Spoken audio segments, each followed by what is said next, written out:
दोस्तों स्वागत है एक बार फिर आपका आपके अपने YouTube चैनल जेडी एजुकेशन में। दोस्तों आज के इस वीडियो में हम बात करेंगे प्रोफेसर राजेंद्र सिंह यानी कि रज्जू भैया यूनिवर्सिटी के बीएड सेकंड सेमेस्टर के fourth optional paper environmental education का आज का हमारा जो टॉपिक है इस वीडियो में, जिस टॉपिक को आज हम लोग पढ़ने वाले हैं वह है आपका इन्वायरमेंटल वैल्यूज। एक्चुअली ये टॉपिक आपके प्रीवियस ईयर क्वेश्चन में पूछा गया प्रश्न है कि इन्वायरमेंटल वैल्यूज़ को डिटेल में एक्सप्लेन करना है आपको, मतलब पर्यावरण मूल्य क्या होते हैं इसकी विस्तृत व्याख्या कीजिए।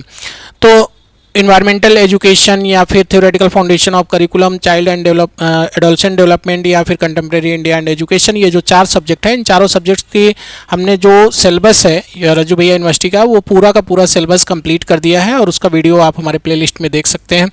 आपको किसी भी टॉपिक का, किसी भी सब्जेक्ट का, कोई भी टॉपिक का वीडियो देखना है प्लेलिस्ट में जाके देख सकते हैं और इनका PDF नोट्स भी आपको हमारे टेलीग्राम चैनल पर मिल जाएगा। टेलीग्राम चैनल और टेलीग्राम ग्रुप का लिंक आपको वीडियो के डिस्क्रिप्शन में मिलेगा, व्हाट्सअप चैनल का भी लिंक मिल जाएगा, तो वहाँ पे जरूर जुड़ जाइए। अगर आपको PDF देखना है, PDF डाउनलोड करना है तो आप ग्रुप या फिर चैनल के माध्यम से उसको डाउनलोड कर सकते हैं। बाकी अगर आपको किसी भी तरह का कोई डाउट है अपने एग्जाम से रिलेटेड या जो भी आपका बीएड का एग्जाम होने वाला है इससे रिलेटेड कोई इशू है, कुछ बात करना है तो आप हमें मैसेज के थ्रू हमसे बात कर सकते हैं टेलीग्राम ग्रुप के माध्यम से। उसका लिंक आपको वीडियो के डिस्क्रिप्शन में मिल जाएगा। दोस्तों उम्मीद है कि आपकी तैयारी बहुत अच्छी चल रही होगी। हमें पता है हमने अपना काम समय से पूरा कर दिया था, जो भी सिलेबस हमको पढ़ाना था हमने कंप्लीट कर दिया है और अभी जो भी टॉपिक हम पढ़ा रहे हैं वो आपके प्रीवियस क्वेश्चन है, प्रीवियस ईयर में आए हुए प्रश्न हैं, तो उन पर हम वीडियोज़ लेके आ रहे हैं और उम्मीद है कि आप लोग अपनी लर्निंग एंजॉय कर रहे होंगे और अपनी तैयारी पूरी तरह से कंप्लीट कर रहे होंगे। ऐसे ही लगे रहिए, रिजल्ट अच्छा आएगा। रिजल्ट आने के बाद कमेंट जरूर करिएगा, हमें भी मोटिवेशन होगा, हमारी पूरी टीम को मोटिवेशन होगा। तो चलिए स्टार्ट करते हैं आज का अपना वीडियो लेक्चर और सबसे पहले हम लोग इसका इंट्रोडक्शन देखेंगे कि इंट्रोडक्शन क्या है।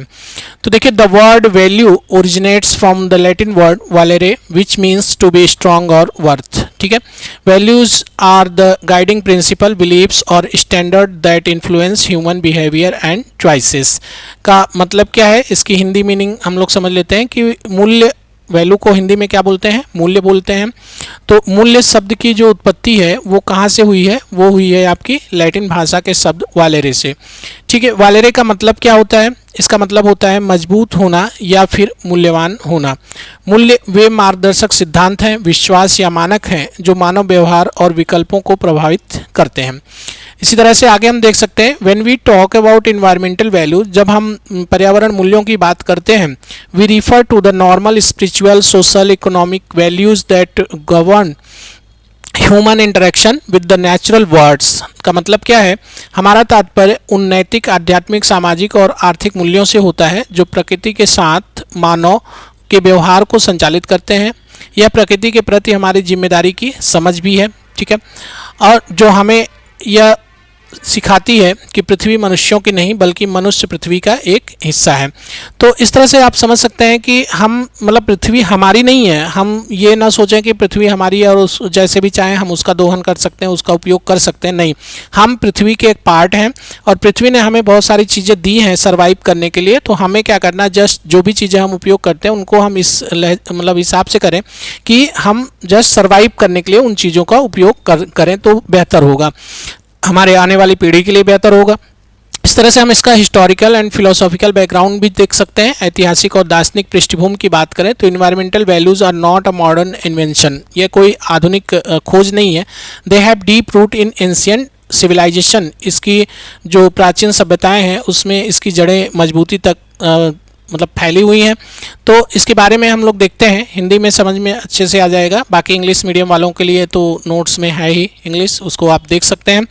तो देखिए, सबसे पहले हम यहाँ पे बात करेंगे वैदिक दर्शन। तो भारत में जैसा कि पता है कि वेदों और उपनिषदों जैसे प्राचीन ग्रंथों में प्रकृति को दिव्य माना गया है। अथर्ववेद में पृथ्वी सूक्त में कहा गया है कि माता भूमि पुत्रोहम पृथ्व्या, मतलब कि पृथ्वी मेरी माता है और मैं उसका पुत्र हूँ। नदियों, वृक्षों और पशुओं को हमेशा पूजनीय माना गया है हमारे ग्रंथों में, उपनिषदों में, वेदों में।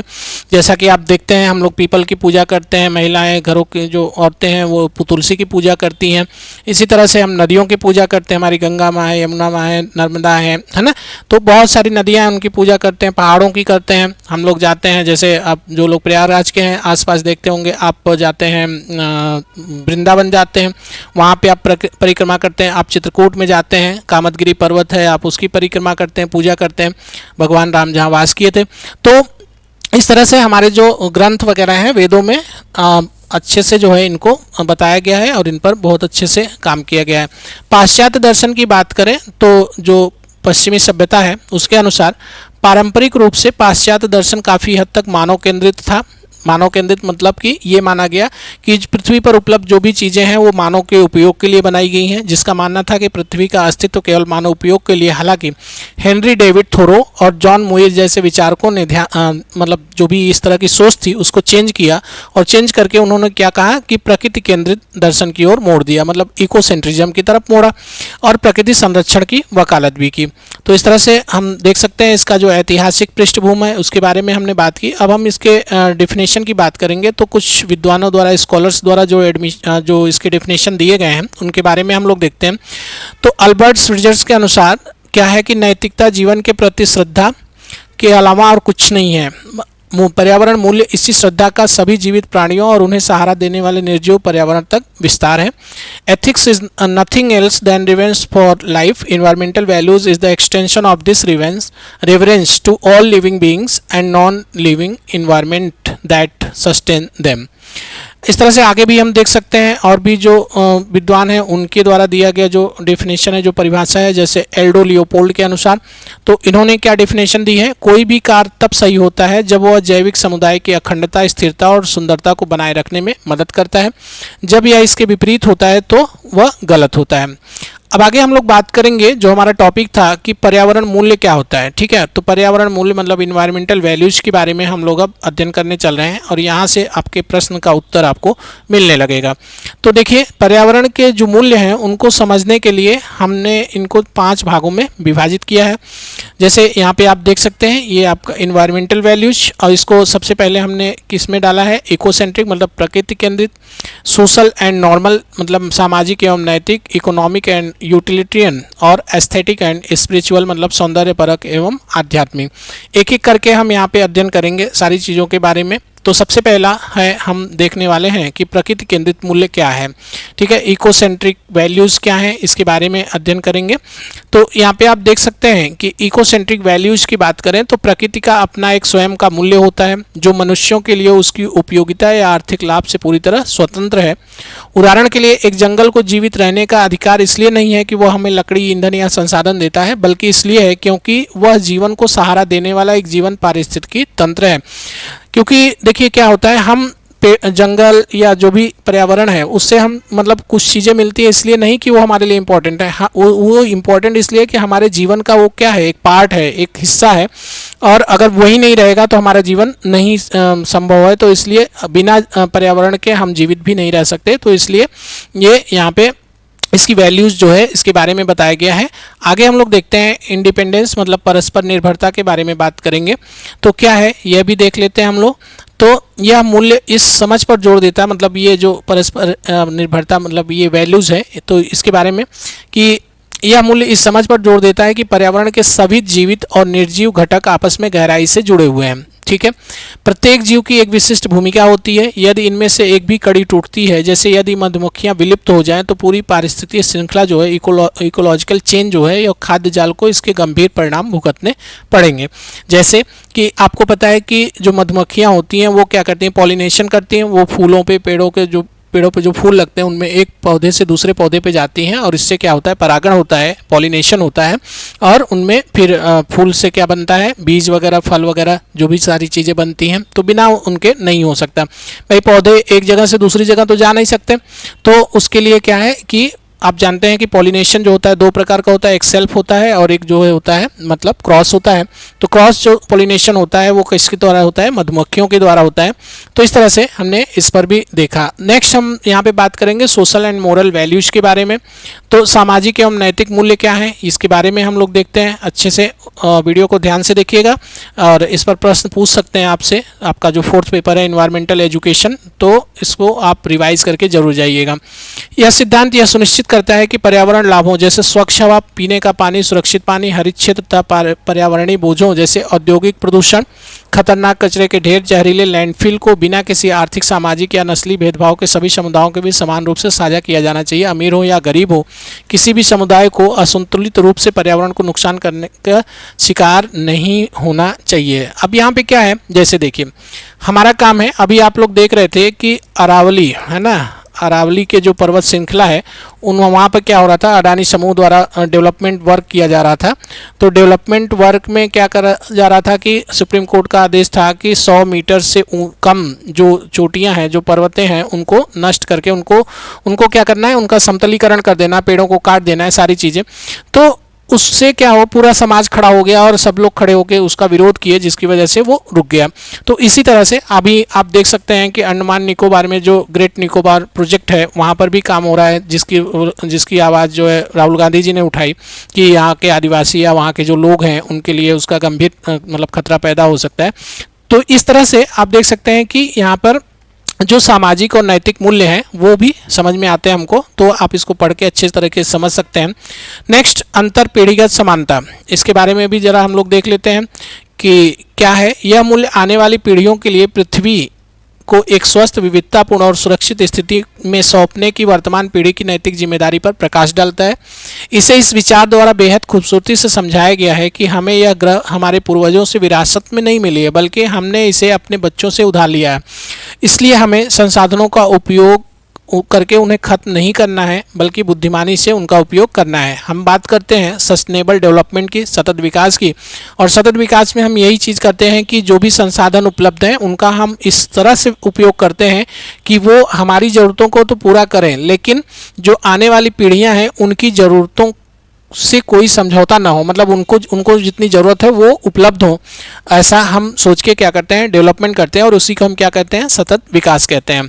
तो इस तरह से हम समझ पाएँ कि नैतिक और जो आपका मोरल वैल्यूज है उसके बारे में। अब हम बात करेंगे इकोनॉमिक एंड यूटिलिटियन वैल्यूज़, मतलब आर्थिक और उपयोगितावादी मूल्य के बारे में। तो क्या है आर्थिक एवं उपयोगितावादी मूल्य, इसके बारे में भी देख लेते हैं। अब यहाँ पे आगे आपका सतत कंजम्पशन, सतत उपभोग, तो जैसा कि हमने ऊपर अभी बताया सतत डेवलपमेंट के बारे में, तो इसको आप देख सकते हैं कि यह मूल्य प्राकृतिक संसाधनों का समझदारी और कुशलता से उपयोग करने पर ध्यान केंद्रित करता है, ताकि उन्हें तेजी से समाप्त होने से बचाया जाए। जब हम किसी भी चीज़ का सतत उपयोग करते हैं तो हम ये ध्यान देते हैं कि ऐसा ना हो कि वो आने वाले दिनों में वो सारी चीज़ें ख़त्म हो जाए। तो ये इस तरह से हम उपयोग करते हैं कि हमारी भी ज़रूरतें पूरी हों और जो आने वाली जनरेशन है, जो पीढ़ी है, उसकी भी ज़रूरतें उससे पूरी होती रहें। यह मानव व्यवहार में एक बुनियादी बदलाव की मांग करता है। ये एक नुकसानदेह उपयोग मतलब कि उपयोग करो और फेंको कि उपभोक्तावादी संस्कृति को छोड़कर कम करना, मतलब कम उपयोग करना, रिड्यूस करना, पुनः उपयोग करना, रीयूज करना और पुनर्चक्रण मतलब रिसाइकल, 3 R's के सिद्धांतों पर आधारित सतत जीवन शैली को सक्रिय रूप से अपनाया जाता है। नेक्स्ट, यहाँ पे एस्थेटिक एंड स्पिरिचुअल वैल्यूज़ की बात करेंगे। तो एस्थेटिक और स्पिरिचुअल वैल्यूज़ क्या हैं इन्वायरमेंटल वैल्यूज़ की, उसके बारे में भी हम लोग देख लेते हैं।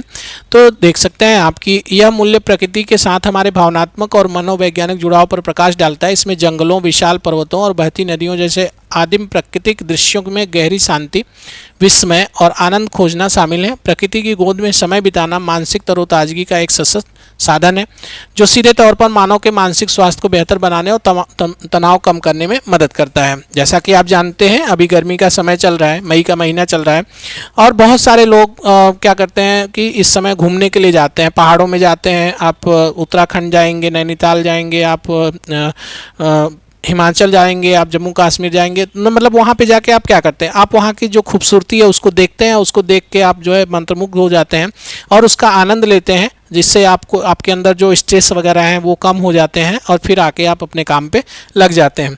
तो इस तरह से क्या होता है कि जो इसका इन्वायरमेंट है उसका जो है स्पिरिचुअल और जो है आपका एस्थेटिक मूल्य भी है। तो इसके बारे में आप अच्छे से समझ गए होंगे, उम्मीद है कि। अब हम लोग आगे देखते हैं कि जीवन के प्रति आदर, तो जीवन के प्रति क्या सम्मान है, क्या रेवरेंस है, उसके बारे में देख लेते हैं।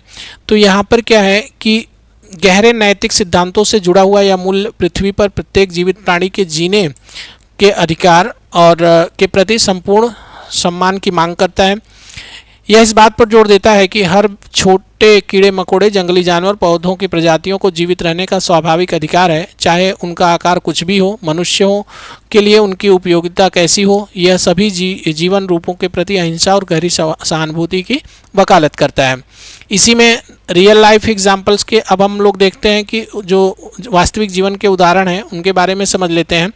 तो देखिए, जैसा कि हम पहले भी बात कर चुके हैं कुछ आंदोलनों के बारे में, जैसे यहाँ पे पहला आप देख सकते हैं कि चिपको मूवमेंट। चिपको आंदोलन क्या है?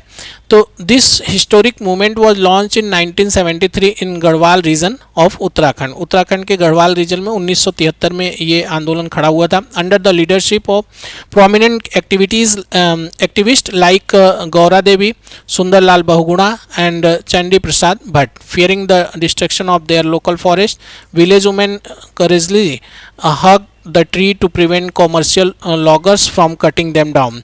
मतलब जो पेड़ों की कटाई हो रही थी उसके लिए जो महिलाएं थी उन्होंने क्या किया, पेड़ों को हक मतलब गले से लगाया और उनका विरोध किया कि हम इनको कटने नहीं देंगे।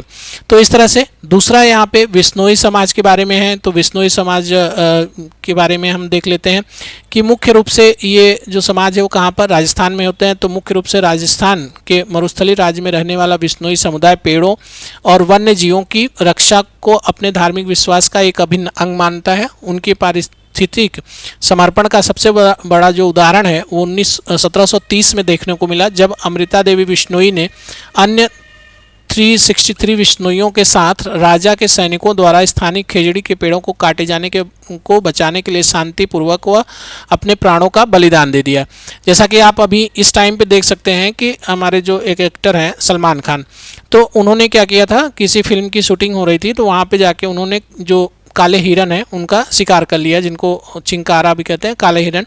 तो उनका शिकार, जिसकी वजह से उन पर केस चल रहा है। और आप लॉरेंस बिश्नोई का नाम जानते होंगे, उनके द्वारा कई बार उनको जो है मतलब धमकी दी जाती है या उनको जो भी है इस तरह से कि हम छोड़ेंगे नहीं तुम्हें। तो ये क्या है, बिश्नोई समाज जो है पेड़ों को, वन्य जीवों को, है ना, उनकी संरक्षण, उनकी सुरक्षा के लिए या उनको अपना एक अभिन्न हिस्सा मानता है अपने जीवन का, और उनकी पूजा भी करते हैं वो लोग। तो इस चीज़ के बहुत खिलाफ रहते हैं कि पेड़ों को काटा जाए या वन्य जीवों को नुकसान पहुँचाया जाए। तो इस तरह से यहाँ पे हम देख सकते हैं। अब नेक्स्ट है पवित्र उपवन।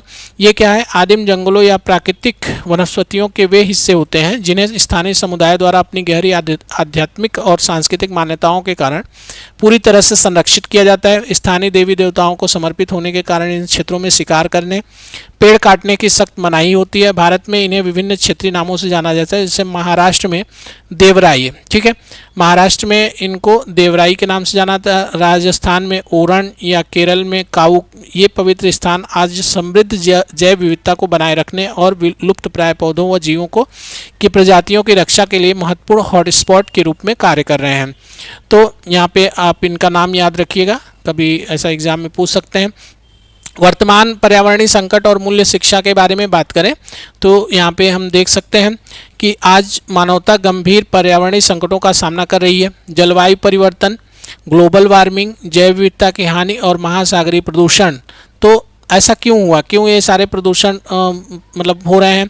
तो केवल तकनीक और नीतियाँ इसे हल नहीं कर सकती, क्योंकि इसकी असली जड़ मूल्यों का संकट है। मानवीय आवश्यकता की जगह मानवीय लालच ने ले ली है। अब इसको ज़रा समझते हैं। देखिए, अगर गवर्नमेंट एक रूल बना दे, है ना, एक कोई मतलब ऐसा एक्ट बनाए कि ऐसा करना है, तो उससे कुछ नहीं होगा। जो जैसे आप मान लीजिए कि आप घूमने जाते हैं कहीं पे, ठीक है, तो घूमने जाते हैं आप, जैसे बहुत सारे लोग गोवा जाते हैं, तो गोवा में जाके समुद्र के जो बीच हैं, बीचेज पे जाके गंदगी फैलाते हैं, ठीक, या कहीं भी जाते हैं तो गंदगी, आप घूमने जाते हैं टूरिस्ट बन के कहीं भी उत्तराखंड गए या कहीं भी गए तो आप वहाँ पे गंदगी फैलाते हैं, या वहाँ के लोग जो हैं वो गंदगी फैलाते हैं। तो क्या होता है कि जब तक हम खुद उनका सम्मान नहीं करेंगे ना, मतलब हम पर्यावरणीय मूल्यों को नहीं समझेंगे, तब तक कोई भी एक्ट या कोई भी कानून इस चीज़ को रोक नहीं सकता है। तो अगर हमको मतलब इन सारी समस्याओं से निपटना है तो हमें खुद उस पर वर्क करना होगा, खुद उन चीज़ों के मूल्यों को समझना होगा और उनको समझ के हम क्या कर सकते हैं कि हम ऐसा काम करें जिससे किसी भी तरह का कोई हानि हमारे पर्यावरण को ना हो। तो इसलिए पर्यावरण मूल्य शिक्षा अत्यंत आवश्यक है। यह मानव की मानसिकता को बदलती है। मतलब हमें ये सोचना है कि हमें अहम केंद्रित से उठकर प्रकृति केंद्रित की तरफ जाना चाहिए। अहम केंद्रित का मतलब मैं प्रकृति का राजा हूँ, ऐसा नहीं सोचना चाहिए। हमें क्या सोचना चाहिए, मैं प्रकृति का एक हिस्सा हूँ। अगर ऐसा सोच के, जैसे आप मान लीजिए आप अपने घर में रहते हैं, घर में बहुत सारे लोग रहते हैं, घर का मुखिया कोई एक है, ठीक है। अब आप उस घर के एक परिवार हैं, एक सदस्य हैं, तो क्या आप अपने घर का कोई भी चीज़ नुकसान करते हैं? नहीं करते ना। तो नहीं करते मतलब कुछ भी होता है तो आप अपने घर को सुरक्षित रखने के लिए हर एक उपाय करते हैं जहाँ से आपको लगता है कि ये चीज़ गलत हो रही है। इसी तरह से जब आपको ये पता होगा कि आप प्रकृति का एक हिस्सा है तो आप क्या कर सकते हैं कि आप उनके संरक्षण के लिए काम करेंगे। तो इस तरह से आप देख सकते हैं कि बहुत सारी चीज़ें हैं जो हम यहाँ पे बात कर रहे हैं। उम्मीद है कि आपको सारी चीज़ें समझ में आई होंगी। अब आगे हम लोग टीचर रोल के बारे में देखेंगे कि टीचर का क्या रोल है, इसके बारे में हम लोग समझते हैं। तो देखिए, आपको यहाँ पे सबसे पहले ये देखना है कि पर्यावरण एक विषय नहीं है बल्कि यह जीवन जीने का क्या है, एक तरीका है, ठीक है। और एक शिक्षक निम्न रूपों में भूमिका निभा सकता है। इनके संरक्षण के लिए क्या कर सकता है, इसके बारे में हम लोग देखते हैं। तो देख सकते हैं आपकी एक शिक्षक जो है रोल मॉडल का काम कर सकता है। रोल मॉडल मतलब उसका आचरण ऐसा होना चाहिए, ऐसा काम करना चाहिए कि बच्चे उसकी क्या करें, उसको देख के सीखें। तो एक शिक्षक को वही आचरण करना चाहिए जिसका वे उपदेश देते हैं। जैसे अगर शिक्षक बच्चों को समझा रहा है कि हमें पर्यावरण का संरक्षण करना चाहिए, हमें पानी कम बहाना चाहिए, हमें पेड़ों को कटने से बचाना चाहिए, हमें साफ सफाई रखना चाहिए, बहुत सारी चीज़ें, तो खुद भी वो ऐसा काम करता हो ताकि छात्र उसको देख के सीख सकें। तो इस तरह से एक रोल मॉडल का काम कर सकता है। अब आगे इसको हम पाठ्यक्रम के साथ कैसे इंटीग्रेट कर सकते हैं, जो हमारा पाठ्यक्रम है उसके साथ अगर हमको इंटीग्रेट करना है, मतलब तो कैसे कर सकते हैं, एकीकरण कैसे कर सकते हैं, इसके बारे में देखते हैं। तो यहाँ पे देख सकते हैं कि इस दृष्टिकोण के तहत पर्यावरण को एक अलग विषय के रूप में पढ़ाने के बजाय पर्यावरणीय विषयों को नियमित शैक्षणिक विषयों के साथ सहजता से जोड़ा जाता है। उदाहरण के लिए गणित का एक शिक्षक वनों की कटाई और कार्बन उत्सर्जन के आंकड़ों का उपयोग करके प्रतिशत या डेटा व्याख्या पढ़ा सकता है, जबकि भाषा का शिक्षक प्रकृति और संरक्षण पर संबंधित मतलब केंद्रित निबंध लिखवा सकता है, कविताएं या वाद विवाद आयोजित कर सकता है। मतलब हर सब्जेक्ट में इन्वायरमेंट को लाया जा सकता है। तो यहाँ पे जैसा कि आपने देखा कि अगर मैथ का टीचर है तो वो डेटा के माध्यम से इन्वायरमेंट को ले सकता है, अगर वो लैंग्वेज का टीचर है तो वो निबंध के माध्यम से, कविता के माध्यम से, डिस्कशन के माध्यम से क्या कर सकता है, इन्वायरमेंट को ले सकता है। अब यहाँ पे बात करेंगे रचनावादी दृष्टिकोण, जो कंस्ट्रक्टिव अप्रोच है।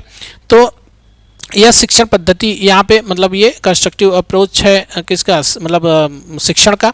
तो यह शिक्षण पद्धति रटने की प्रणाली को छोड़कर छात्रों में क्रिटिकल थिंकिंग और ज्ञान के सक्रिय निर्माण को प्रोत्साहित करती है। जल संरक्षण पर केवल निष्क्रिय व्याख्यान देने के बजाय एक शिक्षक को छात्रों के सामने वास्तविक दुनिया की चुनौतियों और खुले प्रश्नों को रखना चाहिए। जैसे कि मान लीजिए अगर 5 वर्षों में हमारे शहर का पानी पूरी तरह खत्म हो जाए तो वास्तव में क्या होगा।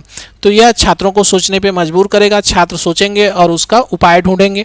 तो यह छात्रों में विश्लेषणात्मक सोच और समस्या समाधान के कौशल को जगाएगा। तो इस तरह से हम रचनावादी दृष्टिकोण भी रख सकते हैं शिक्षण के समय, जब हम शिक्षण कार्य कर रहे हों। इस तरह से हम यहाँ पे आगे भी देख सकते हैं, इसको आप पढ़ लीजिएगा, नोट्स हम दे देंगे। बाकी छात्र गतिविधियाँ, स्टूडेंट की क्या एक्टिविटीज़ हो सकती हैं, इसके बारे में देखिए। तो शिक्षकों द्वारा क्लासरूम में कराई जाने वाली कुछ व्यवहारिक गतिविधियाँ, जैसे फर्स्ट कचरा ऑडिट, मतलब जो वेस्ट हैं उनका ऑडिट करना। Ask student to collect and classify the waste generated in their classroom for 1 week into biodegradable and non biodegradable, let them design a recycle plan। तो इसका मतलब क्या है, इसको समझ लेते हैं हम लोग हिंदी में। देखिए हिंदी में नहीं दिया है, बट यहाँ पे क्या करना है कि स्टूडेंट को बोल सकते हैं कि आपको क्या करना है, वर्गीकृत करना है, क्लासीफाई करना है कि आपके क्लासरूम में एक सप्ताह में कितने जो बायोडिग्रेडेबल जो वेस्टेज हैं और नॉन बायोडिग्रेडेबल उनको क्या करना है, अलग अलग करना है और उनको एक रिसाइकल प्लान के तहत डिज़ाइन करना है। एडॉप्ट अ प्लांट, एक पौधे को गोद ले सकते हैं, मतलब कि हर बच्चा एक पौधा लगाए और उसका संरक्षण करे। रोल प्ले मतलब अभिनय, मॉक सांसद मॉक पार्लियामेंट, जैसे कि डिस्कशन करना या उस पर नुक्कड़ नाटक वगैरह करना। नेचर जर्नलिज्म, प्रकृति के बारे में बताना, है ना, प्रकृति क्या है उसमें सारी चीज़ों के, spending 15 minute in a school garden, observing birds, insect and leaves and writing down thoughts और स्केचिंग दैम। तो इस तरह से हमने बहुत सारी चीज़ें यहाँ पे देखी। अब हम लोग इसका निष्कर्ष देखते हैं कि निष्कर्ष क्या है। तो देखिए, पर्यावरण मूल्य मानव अस्तित्व और सतत विकास के बीच का सेतु है। भविष्य के शिक्षकों के रूप में छात्रों के पास समाज को बदलने की कुंजी है। युवा मस्तिष्कों में पर्यावरण मूल्यों को स्थापित करके हम प्रकृति के शोषण से हटकर उसके साथ सद्भाव से रहने की ओर बढ़ सकते हैं। शिक्षा का उद्देश्य केवल धनी पेशेवर तैयार करना नहीं, बल्कि पारिस्थितिकी रूप से जागरूक नागरिक बनाना है। इन्वायरमेंटल एजुकेशन जो हम देते हैं वो सिर्फ ये नहीं कि हमें क्या करना है कि सिर्फ पैसे पढ़ा देना है, नहीं, हमको हर चीज़ के लिए क्या करना है, उनको तैयार करना है। तो इससे क्या है कि जो बच्चे हैं वो एक जागरूक नागरिक बन सकते हैं। तो इस तरह से हमारा आज का वीडियो संपन्न हुआ और आज की वीडियो में हमने बात करी इन्वायरमेंटल वैल्यूज़ के बारे में। तो इन्वायरमेंटल जो वैल्यूज़ हैं इनके बारे में आई थिंक आपको समझ में आ गया होगा कि पर्यावरण मूल्य क्या है। और अगर एग्ज़ाम में आता है तो आप इसको लिख के आएंगे, अच्छे से लिख के आएंगे। और भी टॉपिक हम खोज के वीडियो बनाते रहेंगे जब तक आपका एग्ज़ाम नहीं हो जाता। तो वीडियो को पूरा देखते रहिए, वीडियो को लाइक करते रहिए, कमेंट करते रहिए और एग्ज़ाम के लिए तैयारी करते रहिए। तो चलिए मिलते हैं हम अपने नेक्स्ट वीडियो के साथ। तब तक आप अपना ख्याल रखिए, मन लगा के पढ़ाई करिए। बहुत बहुत धन्यवाद।